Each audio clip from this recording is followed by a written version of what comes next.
Good evening, everyone. Thank you so much for joining us on Zoom and Facebook Live. So today we continue the discussion and the topic of 7 ways your personality could shine. And this is really the fundamentals of Kabbalah, because in Kabbalah, there is so much about the Sefirot, which is tonight's topic. It is the code, and it is the makeup of the creation of the world, of people. This is how we're created. We're made up of these attributes. And it also comes from God. God expresses himself this way.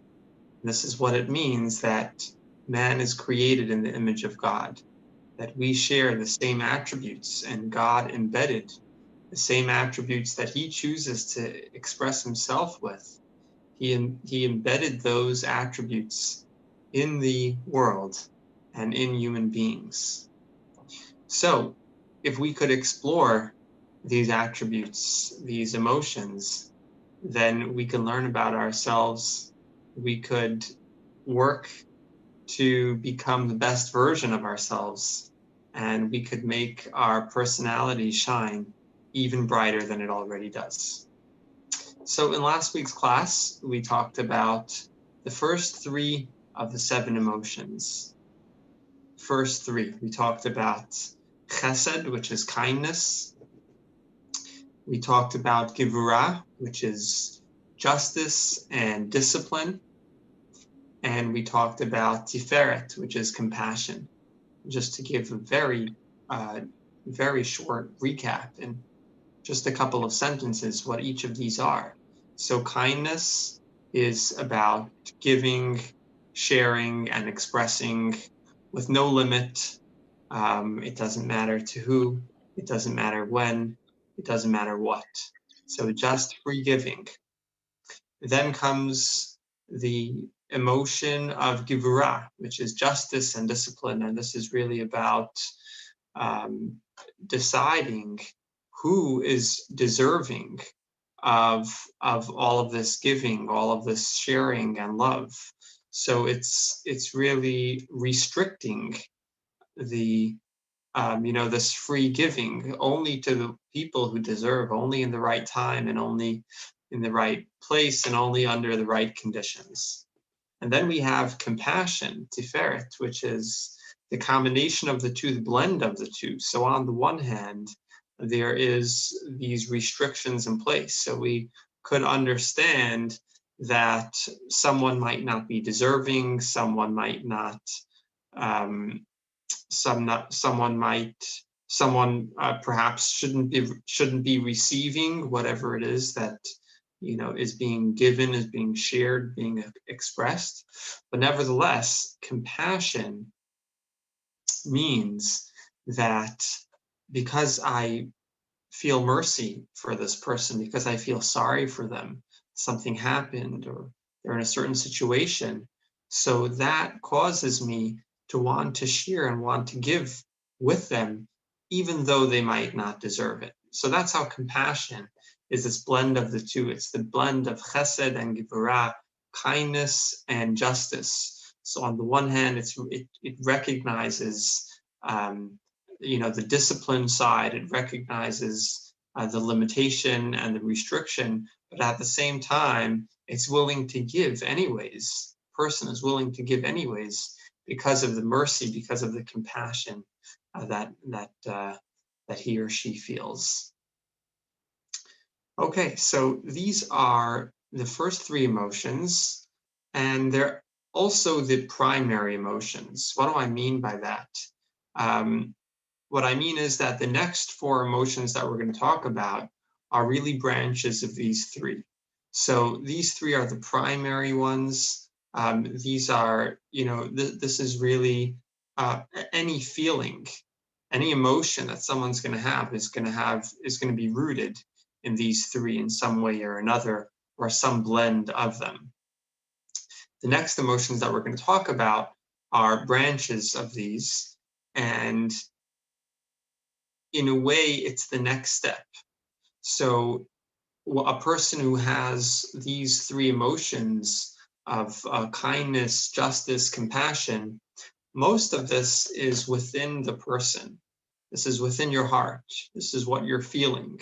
I feel a certain love, a certain kindness, for example. So it's very much within me.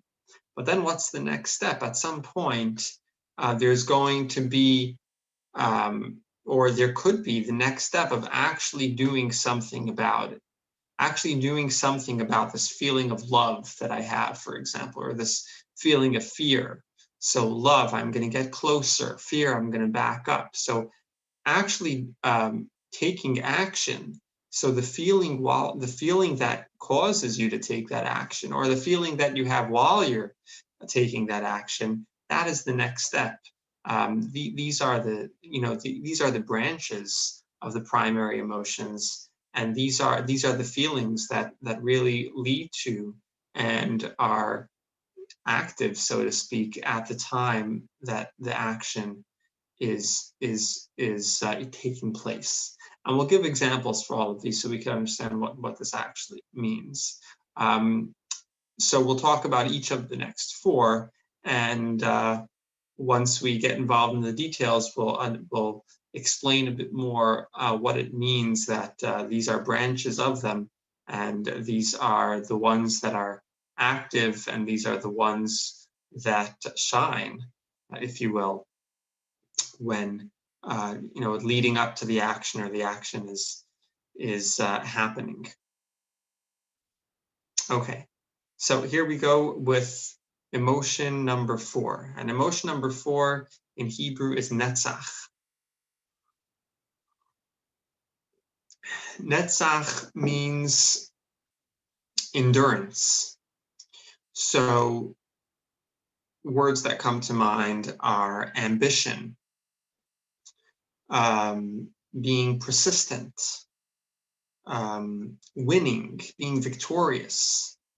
So this is the feeling that you have, that a person might have when they're ready to fight for what they believe in, to go all out, to go all the way and do whatever it takes for this belief. It's very daring, it's very forceful.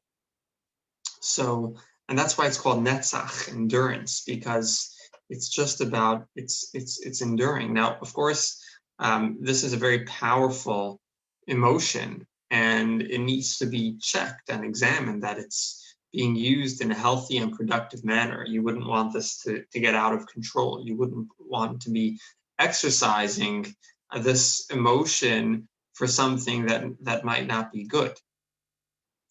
But in essence, this is it's about persisting and doing whatever it takes to get it done. Whatever it is that you believe in, whatever it is that you're trying to do, it's the feeling of not giving up, of staying on track and doing whatever it takes.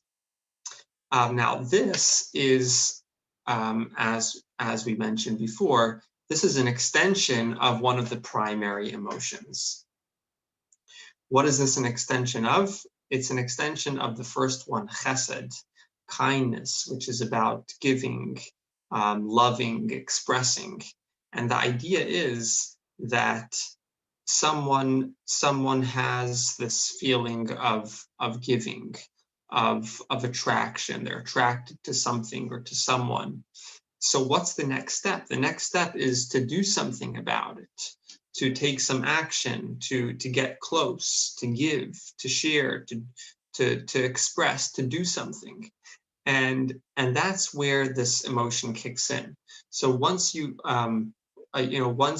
once you have this feeling that you want to give, now the next step is, what am I going to do for it? So whatever it is that I'm going to do, I'm going to go all the way. It's this endurance, this ambition. I'm going to take these steps, A, B, and C. I'm going to do, take certain action, whatever it is, to carry out this love or this kindness, giving, whatever it might be. So this emotion of netzach, of endurance, is really a branch of kindness, of the chesed. And just to give an example, sometimes the primary emotion could already have died down, but the branch of it and the expression of it could be in full force. And here's an example. So say you have a student who has a deep love for people, and because of that strong love to help people, the student decides to go into medicine and to become a doctor, let's say, one day. And so it's really the love for mankind and the love to help and care for people that inspired the student to go into this field. But at some point, some months down the line, he or she will be up late at night studying for an exam. It's midnight and the material is hard and tired late at night, and that feeling of love is no longer there. That original feeling that inspired this whole career choice and this whole path in life, that feeling is not there at that moment. It's not there at that time. But nevertheless, the student will endure, and the student will won't give up. The student will see it through. And the person who does this, it's because they have this feeling of netzach. They have this feeling of being victorious, of winning this thing, of being successful, of persevering, of seeing it through all the way to the finish line. So the original feeling might not be there at this time, but the expression of it and the action that is being taken, that is happening through this feeling of netzach, of endurance. Now, what does this mean within God? Last week we were talking about how this is in each emotion. We gave examples of what it means for us people, what it means for God, what it means for the world. So within God, this would mean that God's, let's say, God's decision to give, or God's commitment to give and to share and to give life to the world, that is, it endures, and sometimes even if the original feeling is not there. So perhaps the original love and the original kindness that God felt when he decided to create the world, that might no longer be there at that moment. But this perseverance and this endurance of giving life and keep creating the world, keeping the world alive, keeping the world in existence, that comes from this feeling that God chooses to express himself through, the feeling of netzach, of being victorious, of keeping it going. So what do I mean that the original feeling is no longer there? The original feeling of love is no longer awake, so to speak, within God. So perhaps people are not deserving at that particular time. Perhaps the world is not deserving of whatever it has or whatever it's receiving. But nevertheless, this feeling allows God to keep things going, keep the energy, keep the life, keep the existence going, even if that original feeling of love is not there. So even if this endurance and this feeling of seeing it through commitment, dedication, making it happen to the finish line, that this is true within ourselves, and we get it from God, from the way that God chooses to express himself. And of course, this is all about tonight and last week. It's all about, self-development and seeing what we could learn from this about ourselves and how we could become the best version of ourselves. So questions that we could ask ourselves and we could think about to help, to help become, better people and make our personality shine brighter. So questions we could ask ourselves within this emotion, within this character trait. We could ask ourselves, what are things that we need to finish? What are things that we started? There might be a challenge that requires us to use and call upon this emotion of endurance and victory to help us pull through, see it through, and reach the finish line. So, what is it that we need to finish? To think about what are what in our lives needs this extra push, needs this netzach feeling of endurance and determination to make it happen. Also, we could ask ourselves, how committed am I to my values? Am I willing to fight for what I believe is true and right? Am I willing to, to go all out and fight for what I believe in? That's the feeling of endurance. That's the feeling of determination and persistence. So these are some questions that we could ask ourselves. And this is emotion number 4, netzach, which is endurance. If anybody has any questions, you could put it also in the Facebook Live comments. I'm going to try to look at that as well. You can put it in the chat box, or you could ask on Zoom, whatever you would like. And in the meantime, we're going to keep going. Okay, so number 5, we have the emotion number 5, which is called hod. And hod is usually translated as humility. But it really means a lot of things. It means to acknowledge, means to submit to something, to something or to someone else, a certain commitment and devotion. It's about being thankful and grateful to recognize someone else's contribution to you or to everyone.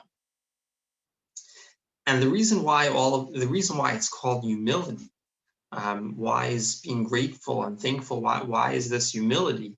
That's because recognizing someone else means putting yourself on the side for a moment, stopping to think just about yourself, and also and to realize what someone else is doing, their contribution, and to feel grateful and to feel thankful for that. So that's really that's why it's called humility. Now, this is a branch of the we talked about how each of these emotions are branches of the 3 primary emotions. And this emotion of humility is a branch of givurah, which is justice and commitment. And we'll find the connection very easily, because the feeling of justice and commitment, which is about restricting and limiting, awe, fear, all of these things, it's about holding back. It's about not giving. not sharing. It's about giving only in a limited way to where it's deserving. So it's really holding back, and that's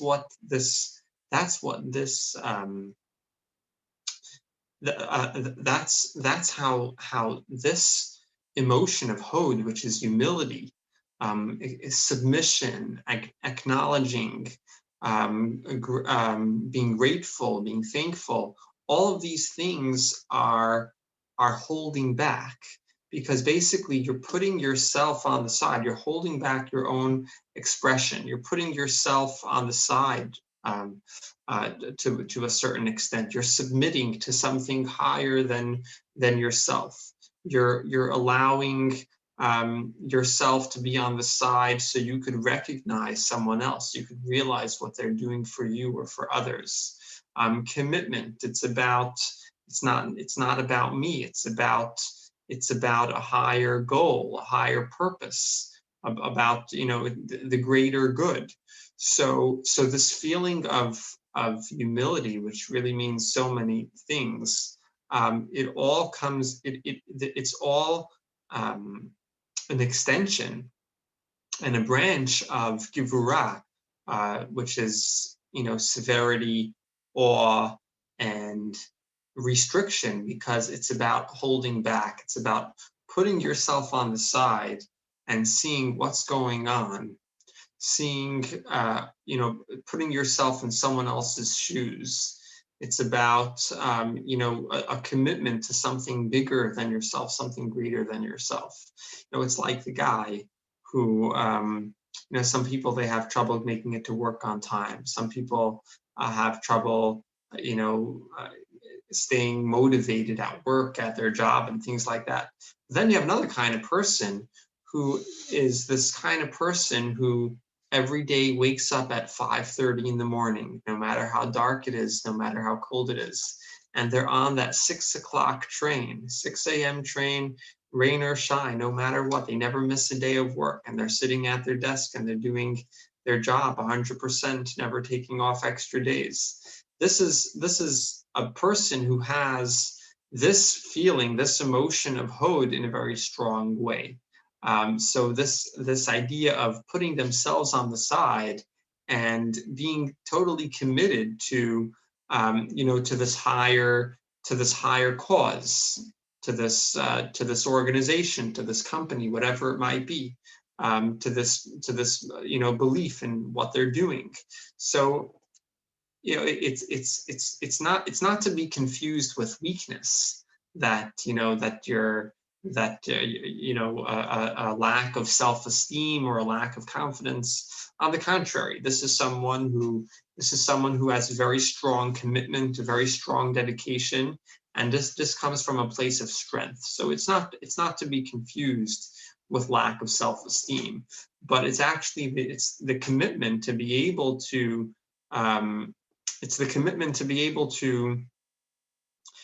commit and to submit to someone or some purpose or some greater good. Humility is also modesty, because realizing how small you are, and that allows a person to realize how large they could become. So when you realize that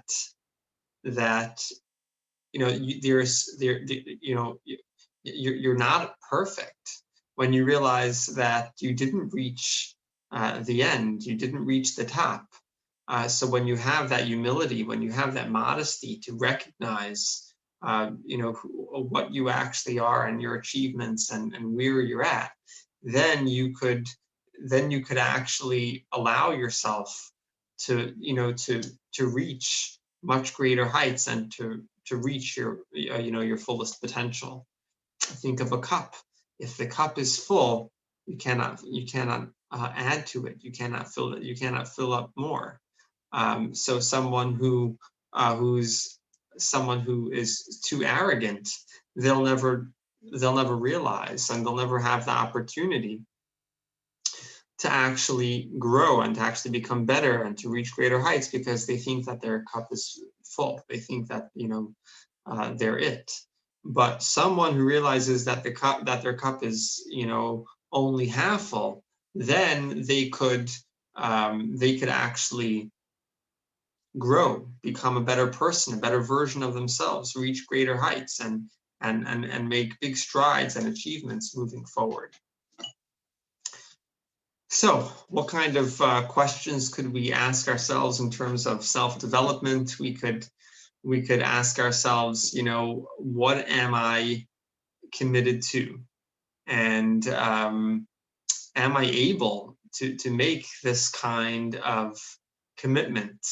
Am I able to dedicate myself to something, or to someone else? And am I able to put myself on the side, hold back from expressing myself, hold back from only thinking about myself, and realize the contribution, to be grateful and to be thankful for what I'm getting from someone else, or what society is getting, whatever it might be. So these are some questions that we could ask. We could ask ourselves in terms of making our personality shine brighter.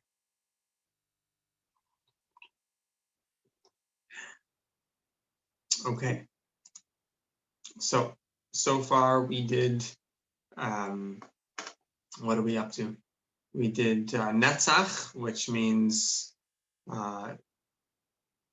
endurance, and we did Hod, which is humility. And of course, these words and these faculties contain a tremendous amount. Okay. Number 6, we have emotion number 6, moving right along, is the emotion called Yesod. And Yesod means bonding. So it's to truly connect and bond with someone. It's the feeling of being one. It's complete focus on someone, on another, without any distraction. So it's real connection, real attention, real focus. It's not about me. It's about the other. It's about connecting to the other. It's about being one with them. It's about this bond that that they will now share. So it's really focused connection and attention, where nothing else matters at that moment. And the reason why it's called Yesod also means foundation. And really, the reason why it's called foundation is because, in a way, this is the foundation of all of the emotions, if you think about it. Because what is the definition of emotion? What does an emotion mean? Emotion means, if you're going to define it, an emotion is how you interact with someone or something. It's how you react and how you interact. So most of these emotions are, in a way, internal. Your feelings inside of your heart, how you're feeling. But when you exercise this sefirah, when you exercise this attribute and this emotion of Yesod, which is bonding and connecting, then you're actually, this is actually the foundation for real emotion. Because, like we said, emotion is how you interact. So interacting with another person. So in a way, this is number 6. This emotion is emotion number 6, but in a way, everything this is the foundation, because everything is through this, right? It's through this bond, it's through this connection that that the expression, the feeling, the emotion could travel through. Now, within God, this would be, in a way, the giving stage. This would be the place, and this would be the attribute where God's energy and God's blessing, whatever it might be, actually comes and is actually given. And this is why, it's for this reason that the Kabbalah compares this attribute of Yesod, the bonding, with the reproductive organ. So different attributes have different are compared to different parts of the body, but this is about connecting. This is about becoming one, and this is the foundation, because it's the foundation of life, and it's the foundation of all of the emotions, in a way, because this is the giving stage. This is the connection with, this is how the emotion and the interaction flows. So some questions we could ask ourselves and to think about in terms of self-development could be, am I connecting on a deep level with my loved ones? Am I giving undivided attention? Am I fully present? Or am I constantly checking my phone and the messages and social media? It's very important, especially nowadays, to be able to, zone out of social media, the phones, and especially when it's about connecting and being with your loved ones. So we could think about what kind of relationships do we have? What type of connections do we have with the people around us? Are we focusing on them 100%, or are we distracted? And if we are distracted, what could we do to work on that? To work on spending better quality time with the people around us.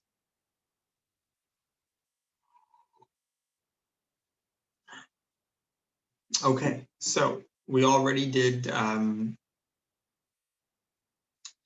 the attribute of Yesod. That was number 6, and I'm moving on to the last one, to number 7, the final one, which is Malchut. Malchut means sovereignty. It means kingship and leadership. Okay, so this is a big one, and there's a lot to understand. There's a lot of fascinating details here. So let's jump right into it. So first, within God, we're going to talk about how Malchut expresses itself, how God expresses himself, how he chooses to express himself through this attribute of Malchut, sovereignty and leadership. So this attribute, on the one hand, is the most powerful attribute because it's really the tool for creation. It's the tool for creation because the creation happens through this attribute. So in a way, it's the most powerful, but on the other hand, at the same time, in a way, it has nothing of its own. This is why, for example, the Zohar, which is the most important book of Kabbalah, it compares this attribute of sovereignty and leadership, it compares it to the moon. It compares Malchut to the moon. And the reason is because just like the moon does not have any of its own light, it's merely reflecting the light of the sun. So on the one hand, you could say it's very important because it's producing a lot of light and light which is needed. But at the same time, in a way, it's very unimportant or very weak because it doesn't have any of its own light. And another example is given like a cup. So on the one hand, a cup creates the possibility to share, right? Without a cup, you can't give, you can't pour. The cup contains everything that is going to be shared. So all of the sharing and giving is happening with this cup. But at the same time, the cup is not giving anything of its own. So it's merely a container for something that it does not possess. It's only carrying something else which it was given. And this is exactly how God creates the world. This is why Malchut, this attribute, is the one that in a way is so powerful because it's creating the world, but at the same time, it doesn't have anything of its own. And the reason for that and the way it works is Malchut receives from everything above it. It receives all of the expression, all of the love, all of the kindness, the giving. Everything comes into Malchut. Everything comes into this. It's like a cup. It receives all of the energy, all of the giving. And what it does is it kind of sifts through it and it conceals most of it and then only lets out and only projects outward just a ray of light. And this becomes the energy of the world. So this is how God creates the world. All of this energy and all of this power and all of this giving, it all comes into this attribute of Malchut, into this cup. And then it only gives out a small amount. And this is important because if it'd be too much energy, then it would be too much for the world to handle. The world wouldn't be able to exist. Remember, God is infinite. God is unlimited. You have all of this unlimited energy. It's too much for us human beings to handle. So that's why this is the purpose and this is the role that Malchut, this attribute, serves. Malchut is also compared to speech, and it really is speech. Now we have the same paradox again. On the one hand, words could be extremely powerful, but at the same time, they're only a container for which contains some idea or some emotion, right? Everything you're going to say, if it's everything you're going to say is really expressing some type of idea or some type of emotion. So words on the one hand are so powerful, but on the other hand, it's nothing in its own right. It doesn't have its own content. The content is coming from the other emotions and the intellect. Again, when it comes to words and to speech, you think to yourself that speaking is sharing and speaking is expressing, and that's true. But we again have this paradox. At the same time, the words that you'll say and the words that you'll choose could never convey the full power of the emotion that you're feeling. And that's why at some point, people will be speechless, right? If there's an emotion that's too powerful, they'll say, I have a loss for words. I don't know what to say. I have no words to thank you, or I have no words to express my feeling, because we have this paradox. On the one hand, speech expresses and it's sharing and it's giving and it's really opening up your heart and showing what's going on inside. But at the same time, it also conceals, because it could never express the full power of the emotion or of the idea that's being shared. Malchut also means kingship and leadership, and we have the same the same paradox here too. On the one hand, a leader has to be able to relate and connect to his people, to his constituents, whatever, whoever it might be that the leader is representing or the leader is leading. But at the same time, the leader is removed from the people because the leader is greater for some reason or another. This person is leading, and there's something about them that makes them greater, that makes them in this leadership role. So you have these two opposites. On the one hand, they must be able to relate, otherwise what kind of leader are they? But at the same time, there needs to be a certain there is always a certain separation. There's a certain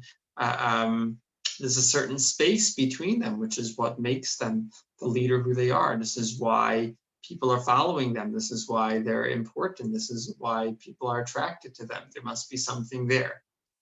So there's some distance. So within a person, what does this mean? All of this, we're talking about people also, but we're also talking about the way it is within God. But now only within a person, what is this? What is Malchut all about? So on the one hand, speech is not so important, because theoretically, if you were alone, you wouldn't need speech, right? If you're stuck on an island, there's nobody there, and you have no phone, no internet, you don't need speech. You don't need to talk to me. You don't need to talk, because talking is about relating to someone else. So it's not really, in a way, it's not really so important to you, to your essence, who you are, because speech is just to relate to someone else. But on the other hand, the Kabbalah says something very fascinating. The Kabbalah says that the beginning is rooted in the end, and the end is rooted in the beginning.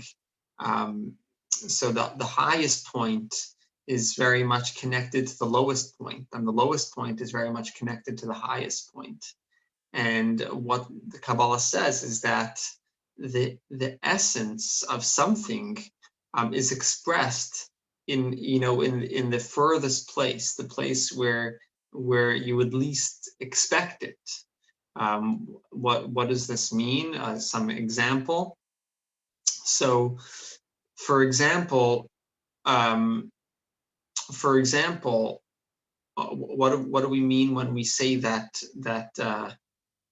there's this connection between the beginning and the end, and the high and the low? That means that the more you speak, right? So speech seems to be a very unimportant part of the person, because it's not really about their essence. So it seems to be the furthest from the essence. But the Kabbalah says that the more you speak, the more you draw from the essence.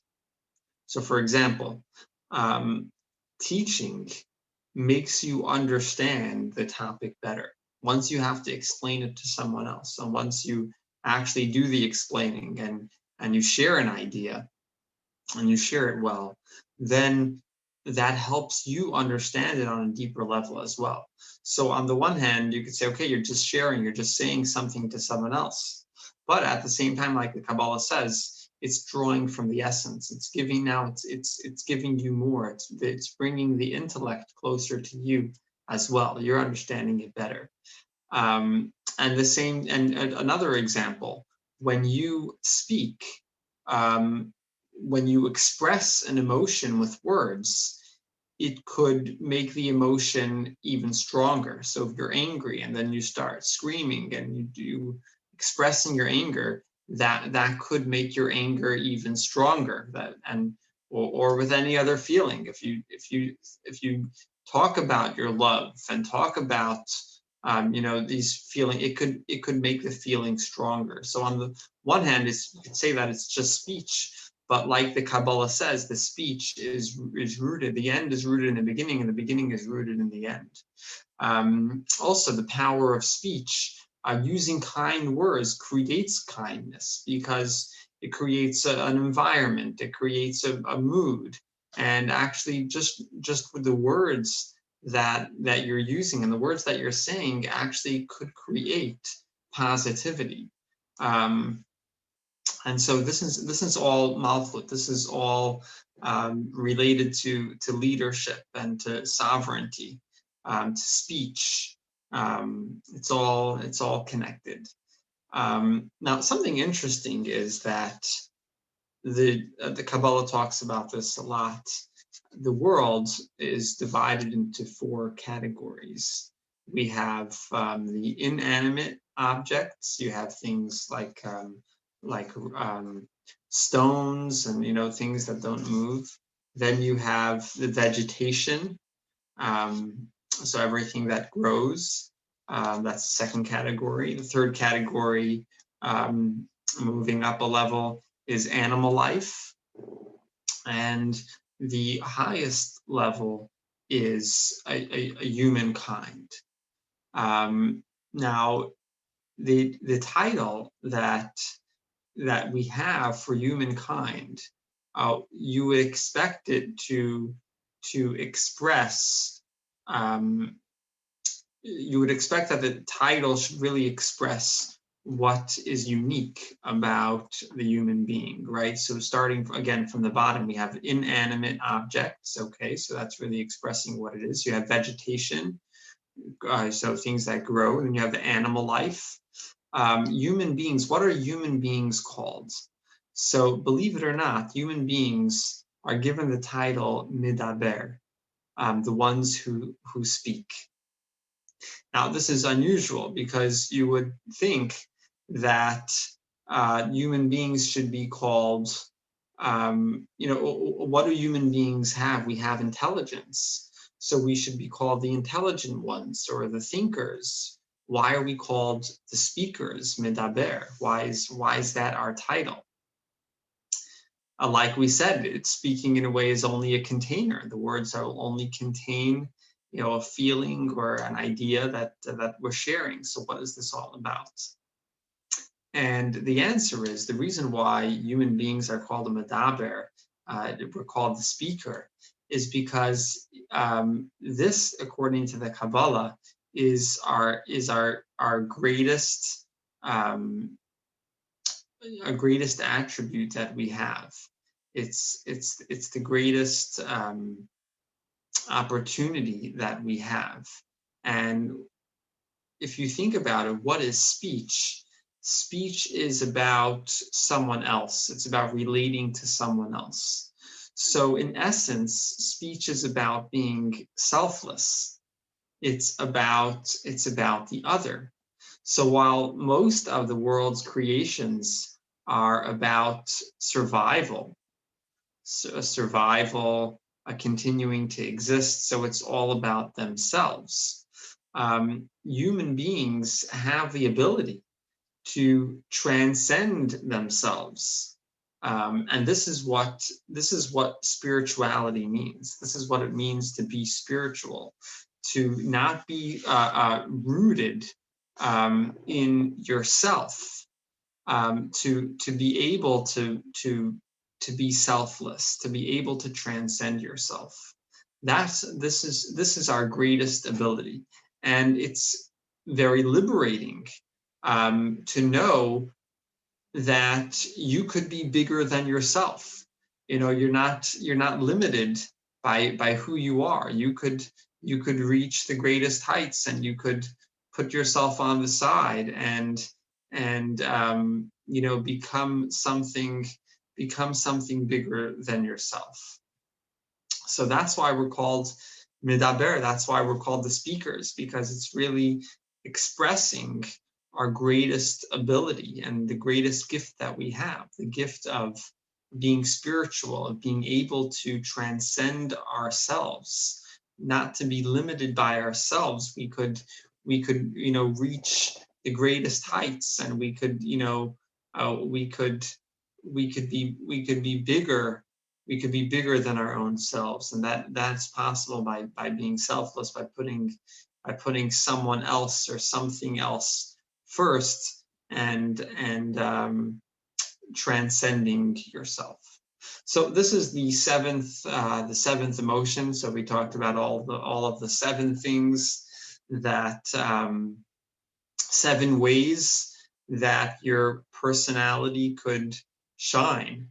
And just to talk about self-development in terms of the last, this last emotion of Malchut. So questions we could ask ourselves could include, do I have the ability? Well, of course you have the ability, but could you and would you transcend yourself, at least at some times, or at some moments in your life? Will I be more selfless? Will I put myself on the side to do something for someone else, even if it's inconvenient for me, even if it's uncomfortable for me? Would I transcend myself at some point? At some point, will I be more selfless? So these are some questions that we could ask. And with this, we conclude the 7 ways that we could make our personality shine by understanding through the Kabbalah's explanation of all of these 7 attributes, which is the makeup of our soul. It's the makeup of ourselves. It's how we operate. It's our character. It's our personality. By understanding how we are wired, how we're made up, we could begin to work on ourselves to become the best version of ourselves, to become, to become more refined character, more refined personality, and a personality and character that truly shines.